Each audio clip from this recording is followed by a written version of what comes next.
ಹುಟ್ಟಿದರೆ ಕನ್ನಡ ನಾಡಲು ಹುಟ್ಟಬೇಕು. ನಮಸ್ಕಾರ, ಎಲ್ರಿಗೂ ಸ್ವಾಗತ. ಮತ್ತೊಂದು ದೇವೋದ ಕಥೆಯೊಂದಿಗೆ. ಎಲ್ಲರೂ ಚೆನ್ನಾಗಿದ್ದೀರಾ ಅಂತ ಅಂದ್ಕೊಂಡಿದ್ದೀನಿ. ಕಥೆನ ಪೂರ್ತಿಯಾಗಿ ಕೇಳಿ, ಆಮೇಲೆ ವಿಡಿಯೋಗೆ ಲೈಕು ಕಮೆಂಟು ಶೇರ್ ಮಾಡಿ, ಹಾಗೆ ಚಾನಲ್ಗೆ ಸಬ್ಸ್ಕ್ರೈಬ್ ಕೂಡ ಮಾಡ್ಕೊಳ್ಳಿ. ಈ ಒಂದು ಕತೆ ಅಥವಾ ಈ ಒಂದು ಘಟನೆ ಆಗಿರೋದು ಬಂದ್ಬಿಟ್ಟು ಮಡಿಕೇರಿಯಲ್ಲಿ ಇರುವಂತಹ ಒಂದು ಕಾಯನ ಕಾಡು. ಈ ಒಂದು ಕಾಡಿನ ರಸ್ತೆಯಲ್ಲಿ ಆಗಿರುವಂತಹ ಒಂದು ಸತ್ಯ ಘಟನೆ. ಈ ಒಂದು ಘಟನೆನ ನಮಗೆ ತಿಳಿಸ್ಕೊಟ್ಟಿರೋದು ಬಂದ್ಬಿಟ್ಟು ಶಂಕರ್ ಅಂತ ಹೇಳಿ. ಸೊ ಇವರು ಮೂಲತಃ ಬೆಂಗಳೂರಿನವರೇ.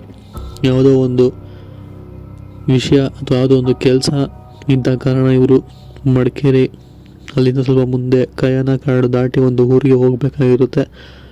ಆ ಸಮಯದಲ್ಲಿ ಇವರ ಜೊತೆ ಆದಂತಹ ಒಂದು ಘಟನೆನ ನಮಗೆ ತಿಳಿಸ್ಕೊಟ್ಟಿರುವಂಥದ್ದು.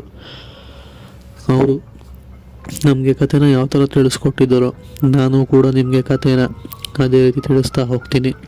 ಅವ್ರು ಹೇಳಿರೋ ಪ್ರಕಾರ ಅವರು ಆ ಒಂದು ಘಟನೆನ ಅನುಭವಿಸಿರೋದು ಬಂದ್ಬಿಟ್ಟು ಕಾಯನ ಕಾಡು, ಈ ಒಂದು ಕಾಡು ದಾರಿಯಲ್ಲಿ ಅನುಭವಿಸಿರೋವಂಥದ್ದು. ಸೊ ಆ ಸಮಯದಲ್ಲಿ ಇವರು ಕಾರ್ನ ತೊಗೊಂಡು ಹೋಗಬೇಕಾದ್ರೆ ಆದಂತಹ ಒಂದು ಘಟನೆ ಅಂತ ತಿಳಿಸ್ಕೊಟ್ಟಿರುವಂಥದ್ದು. ಸೊ ಇವರು ಮಡಿಕೇರಿ ದಾಟಿ ಆ ಒಂದು ಕಾಯನ ಕಾಡನ್ನ ದಾಟಿ ಕೇರಳಗೆ ಹೋಗಬೇಕಾಗಿರುತ್ತೆ. ಆದ ಕಾರಣ ಇವರು ಕೂಡ ಸ್ವಲ್ಪ ನೈಟ್ ಜರ್ನಿ ಪ್ರಿಫರ್ ಮಾಡೋಣ, ಟ್ರಾಫಿಕ್ ಕೂಡ ಕಮ್ಮಿ ಇರುತ್ತೆ, ಆದಷ್ಟು ಬೇಗ ಹೋಗ್ಬೋದು ಅಂತ ಹೇಳಿ ಒಬ್ಬರೇ ಅವ್ರ ಕಾರ್ನ ಬೆಂಗಳೂರಿಂದ ಎತ್ಕೊಂಡು ಹೊರಡ್ತಾರೆ. ನಂತರ ಇಲ್ಲಿಂದ ಮಡಿಕೇರಿ ದಾಟಿ ಹೋಗೋದಕ್ಕೆ ಏನಿಲ್ಲ ಅಂತ ಅಂದರೂ ಒಂದು 4 ಅವರ್ ಆದರೂ ಬೇಕಾಗಿರುತ್ತೆ. ಆದ ಕಾರಣ ಇವರು ನೈಟ್ ಸಂಜೆ ಒಂದು 8-9 ಗಂಟೆ ಹಂಗೆ ಬೆಂಗಳೂರನ್ನ ಬಿಡ್ತಾರೆ, ಸ್ವಲ್ಪ ಟ್ರಾಫಿಕ್ ಕಮ್ಮಿ ಇರುತ್ತೆ ಅಂತ ಹೇಳಿ. ಸೊ ಇವರು ಬೆಂಗಳೂರನ್ನ 9 ಗಂಟೆ ಸಮಯಕ್ಕೆ ಬಿಟ್ಟು ಮಡಿಕೇರಿ ತಲುಪೋ ಅಷ್ಟರಲ್ಲೇ ಸುಮಾರು 1 ಗಂಟೆ ಆಗಿರುತ್ತೆ. ಆ ಸಮಯದಲ್ಲಿ ಸ್ವಲ್ಪ ಮಂಪರು ನಿದ್ದೆ ಅಂತಾರಲ್ಲ, ಆದ ಕಾರಣ ಕಾರ್ನ ಒಂದು ಕಡೆ ಸೈಡ್ಗೆ ಹಾಕ್ತಾರೆ. ಆದರೆ ಅಲ್ಲಿ ಜಿಡಿ ಮಳೆ ಬರ್ತಾನೆ ಇರುತ್ತೆ. ಸೊ ಜಿಡಿ ಮಳೆ ಆಚೆನೂ ಇಳಿಯೋಕ್ಕಾಗ್ತಿರಲ್ಲ ಅವ್ರಿಗೆ, ಹೇಳಿದು ಒಂದು ಸ್ವಲ್ಪ ಹೋದಕ್ಕಿಂತ ನೆಂದೋಗೋ ಥರ ವಾಸವಾಗ್ತಿರುವಂಥದ್ದು. ಸೊ ಇಲ್ಲಿ ಇಳಿಯೋದು ಸರಿ ಇಲ್ಲ. ಕಾರ್ ಒಳಗಡೆ ಸ್ವಲ್ಪ ಹೊತ್ತು ಕೂತ್ಕೊಂಡು ಬರೀ ಕಾರ್ ಡೋರ್ನ ತೆಗೆದುಬಿಟ್ಟು ಮುಖ ತೊಳ್ಕೊಳ್ಳೋಣ ಅಂತ ಹೇಳಿ ಬರೀ ಕಾರ್ ಡೋರ್ನ ತೆಗೆದುಬಿಟ್ಟು ಮುಖನ ತೊಳ್ಕೊತಾರೆ. ಅದಾದಮೇಲೆ ಸ್ವಲ್ಪ ಸಮಯ ಕಾರ್ನ ಇಳಿಸ್ಕೊಂಡು ಏನೋ ಒಂದು ಕಡೆ ಯೋಚನೆ ಮಾಡ್ತಾ ಇರ್ತಾರೆ. ಯಾಕೆ ಅಂತಂದರೆ ಆ ಸಮಯದಲ್ಲಿ ಮಂಪರು ನಿದ್ದೆ ಸರ್ವೇ ಸಾಮಾನ್ಯ, ಎಂತಹ ವ್ಯಕ್ತಿ ಆದರೂ ಕೂಡ ನಿದ್ದೆ ಎಳೆದು ಬಿಡುತ್ತೆ ಆ ಸಮಯದಲ್ಲಿ. ಬಟ್ ಅವರಿಗೆ ಆ ಒಂದು ದಾರಿಯಲ್ಲಿ ತುಂಬ ಗಾಡಿಗಳು ಚಲನೆ ಮಾಡ್ತಾನೆ ಇರುತ್ತೆ. ಸ್ವಲ್ಪ ಸಮಯ ಕಳೆದ ಮೇಲೆ ಅಲ್ಲಿ ಒಂದೇ ಒಂದು ಗಾಡಿ ಕೂಡ ಕಾಣಿಸ್ಕೊಳ್ಳೋದಿಲ್ಲ, ಇವರೊಬ್ಬರೇ ಇರ್ತಾರೆ. ನಂತರ ಇಷ್ಟೊಂದು ಗಾದಿದು ಸಾಕು, ಇಲ್ಲಿಂದ ಗಾಡಿನ ಮುಂದೆ ತೊಗೊಂಡು ಹೋಗೋಣ ಅಂತ ಹೇಳಿ ಗಾಡಿನ ಶುರು ಮಾಡ್ತಾರೆ. ಶುರು ಮಾಡಿ ಒಂದು ಸ್ವಲ್ಪ ದೂರ ಬರ್ತಿದ್ದಂಗೆ ಇವ್ರಿಗೆ ಸಿಗೋವಂಥದ್ದೇ ಈ ಒಂದು ಕಾಯನ ಕಾಡು, ಈ ಒಂದು ಕಾಡು ರಸ್ತೆ. ಸೊ ಮಳೆ ಬರ್ತಿದ್ದ ಕಾರಣ ಇವರು ಕೂಡ ಕಾರ್ನ ಓಡಿಸ್ಕೊಂಡು ಹೋಗ್ತಿರ್ತಾರೆ. ಆ ಸಮಯದಲ್ಲಿ ಇವ್ರಿಗೆ ಯಾವುದೋ ಒಂದು ಹೆಂಗಸು ಕೈನ ಅಡ್ಡ ಹಾಕಿ ಡ್ರಾಪ್ನ ಕೇಳ್ತಾರೆ. ಸೊ ಮಳೆ ಬೇರೆ ಬರ್ತಿದೆ, ಡ್ರಾಪ್ ಕೊಡೋದು ಸರಿ ಅಂತ ಹೇಳಿ ಇವ್ರು ಕೂಡ ಒಬ್ಬರೇ ಇದ್ರಲ್ಲ ಗಾಡಿ ಒಳಗಡೆ ಹತ್ತಿಸ್ಕೊತಾರೆ. ಹತ್ತಿಸ್ಕೊಂಡಾದ್ಮೇಲೆ ಅವರು ಮುಂದೆಗಡೆ ಕೂತ್ಕೊಳ್ಳಿ ಅಂತ ಅಂದರೆ ಹಿಂದೆಗಡೆ ಹೋಗಿ ಕೂತ್ಕೊತಾರೆ. ಆ ಒಂದು ಹೆಂಗಸು ಹೇಗೋ ಕೂತ್ಕೊಳ್ಳಿ ಬಿಡು ಅಂತ ಹೇಳಿ ಕಾರ್ನ ಮೂವ್ ಮಾಡಿಕೊಂಡು ಸ್ವಲ್ಪ ದೂರ ಓಡಿಸ್ಕೊಂಡ್ಬರ್ತಾರೆ. ಅದಾದ್ಮೇಲೆ ನೀವು ಎಲ್ಲಿಗೆ ಹೋಗಬೇಕು ಅಂತ ಕೂಡ ಇವರೇ ವಿಚಾರಿಸೋವಂಥದ್ದು. ಆವಾಗ ಅವ್ರು ಹೇಳುವಂಥದ್ದೇ, ಇಲ್ಲಿ ತುಂಬಾ ಮಳೆ ಬರ್ತಿದೆ, ಒಂದು ಸ್ವಲ್ಪ ಈ ಒಂದು ಕಾಡದಿಂದ ದಾಟಿ ಮುಂದೆ ಬಿಟ್ಬಿಡಿ ನನ್ನ ಅಂತ ಹೇಳಿ ಕೇಳ್ತಾರೆ.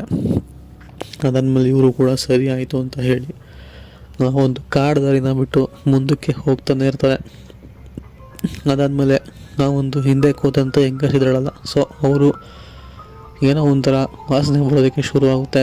ಸೊ ಇವ್ರು ಅಂದ್ಕೊತಾರೆ ಇಲ್ಲಿ ಏನೋ ಒಂದು ಪ್ರಾಣಿ ಸತ್ತು ಬಿದ್ದಿರಬೇಕೇನೋ, ಅದಕ್ಕೆ ಈ ಥರ ವಾಸನೆ ಬರ್ತಿದೆ ಅಂತ ಹೇಳಿ ಕಿಟಕಿನೆಲ್ಲ ಕ್ಲೋಸ್ ಮಾಡಿಬಿಟ್ಟು AC ಆನ್ ಮಾಡ್ತಾರೆ. ಬಟ್ ಆ ಒಂದು ವಾಸನೆ ಇನ್ನೂ ಜಾಸ್ತಿ ಆಗ್ತಾ ಹೋಗುತ್ತೆ.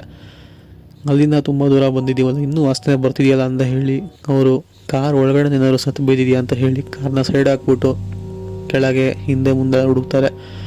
ಅವಾಗ ಅವ್ರಿಗೆ ಗೊತ್ತಾಗುತ್ತೆ ಆ ಒಂದು ವಾಸನೆ ಬರ್ತಿರೋದು ಬಂದ್ಬಿಟ್ಟು ಆ ಒಂದು ಹೆಂಗಸಿಂದ ಅಂತ ಹೇಳಿ. ಅವ್ರು ಕೇಳ್ತಾರೆ, ನಿಮ್ಮ ಹತ್ರ ಇಷ್ಟೊಂದು ವಾಸನೆ ಬರ್ತಾ ಇದೆಯಲ್ಲ, ಯಾಕೆ ಏನಾಯಿತು ಅಂತ ಹೇಳಿ ವಿಚಾರಿಸ್ತಾರೆ.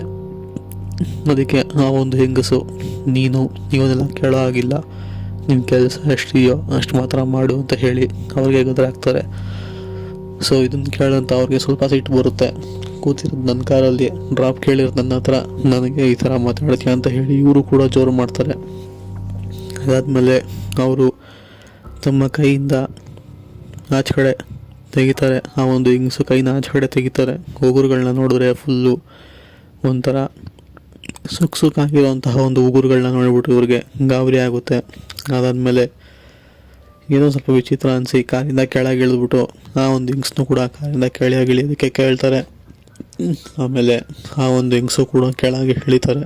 ಇಳಿದಾಗ ಅಬ್ಸರ್ವ್ ಮಾಡುವಂಥದ್ದು ಆ ಒಂದು ಹೆಂಗಸಿಗೆ ಕಾಲಿರಲಿಲ್ಲ. ಅದಾದಮೇಲೆ ಬಟ್ಟೆ ಎಲ್ಲ ಒಂಥರ ರಕ್ತ ಆಗೋ ರೀತಿಯಲ್ಲಿ ಆ ಒಂದು ರಕ್ತ ಫುಲ್ಲು ಬಟ್ಟೆ ಎಲ್ಲ ರಕ್ತ ಆಗಿತ್ತು ಅಂತ ಹೇಳಿರುವಂಥದ್ದು. ಸೊ ಇದನ್ನೆಲ್ಲ ಕಂಡಂತಹ ಅವರು ಗಾಬರಿಯಾಗಿ ಸೊ ಆ ಒಂದು ಹೆಂಗಸನ್ನ ಅಲ್ಲೇ ತಳ್ಳಿಬಿಟ್ಟು, ಅಂದರೆ ಜೋರಾಗಿ ಗಾಬರಿಯಲ್ಲಿ ನೂಕ್ಬಿಟ್ಟು ಅವ್ರ ಕಾರ್ನ ಎತ್ಕೊಂಡು ಮಳೆನೇ ಓಡಿಸ್ಕೊಂಡು ಹೋಗಿರೋವಂಥದ್ದು. ಅದಾದಮೇಲೆ ಮಿರರ್ನ ನೋಡಿದ್ರೆ ಅವರು ಯಾವ ಒಂದು ಹೆಂಗಸನ್ನು ನೂಕಿದ್ರಲ್ಲ, ಸೊ ಆ ಒಂದು ಹೆಂಗಸು ಅಲ್ಲಿ ಇಲ್ಲವೇ ಇರಲಿಲ್ಲ, ಅಂದರೆ ಮಾಯ ಆಗೋಗಿದ್ರು ಅಂತ ಹೇಳಿರುವಂಥದ್ದು. ಸೊ ಇದು ಆ್ಯಕ್ಚುಲಿ ಈ ಒಂದು ಶಂಕರ್ ಎಂಬುವವರ ಜೀವನದಲ್ಲಿ ಆಗಿರುವಂತಹ ಒಂದು ಸತ್ಯ ಘಟನೆ. ಸೊ ಇದು ಆ ಒಂದು ದಾರಿಯಲ್ಲಿ ತುಂಬ ಜನಕ್ಕೆ ಈ ಥರ ಇನ್ಸಿಡೆಂಟ್ಸ್ ಆಗ್ತಾನೆ ಇರುತ್ತೆ ಅಂತ ಇವರು ನಮಗೆ ತಿಳಿಸ್ಕೊಟ್ಟಿರೋ ಅಂಥದ್ದು. ಬಿಕಾಸ್ ಆ ಒಂದು ದಾರಿ ಒಂಥರ ಘಾಟ್ ಸೆಕ್ಷನ್, ಬರೀ ಕಾಡು, ಅಲ್ಲಿ ಲೈಟ್ ಬೆಳಕು ಏನೂ ಕೂಡ ನೋಡೋದಕ್ಕೆ ಸಿಗೋದಿಲ್ಲ. ಫುಲ್ಲು ಒಂಥರ ಕಾಡು ದಾರಿ ಅಂತ ಹೇಳಿ ತಿಳಿಸ್ಕೊಟ್ಟಿರೋ ಅಂಥದ್ದು. ಸೊ ಇದಾಗಿತ್ತು ಅವ್ರು ಕೊಟ್ಟಿರುವಂತಹ ಘಟನೆ. ಇಷ್ಟ ಆಗಿದೆ ಅಂತ ಅಂದ್ಕೊಂಡಿದ್ದೀನಿ. ಇಷ್ಟ ಆಗಿದರೆ ಚಾನಲ್ಗೆ ಸಬ್ಸ್ಕ್ರೈಬ್ ಮಾಡಿಲ್ಲ ಅಂತ ನೀವು ಕೂಡಲೇ ಸಬ್ಸ್ಕ್ರೈಬ್ ಮಾಡಿ. ಹಾಗೆ ನಿಮ್ಮ ಫ್ರೆಂಡ್ಸ್ಗೆಲ್ಲ ವಿಡಿಯೋನ ಶೇರ್ ಮಾಡಿ, ಅವ್ರಿಗೆಲ್ಲ ಸಬ್ಸ್ಕ್ರೈಬ್ ಮಾಡಿಸಿ, ಲೈಕ್ ಮಾಡಿ. ಸಿಗೋಣ ಮತ್ತೊಂದು ಕಟ್ಟೆಯೊಟ್ಟಿಗೆ. ಅಲ್ಲಿವರೆಗೂ take care. Good bye friends.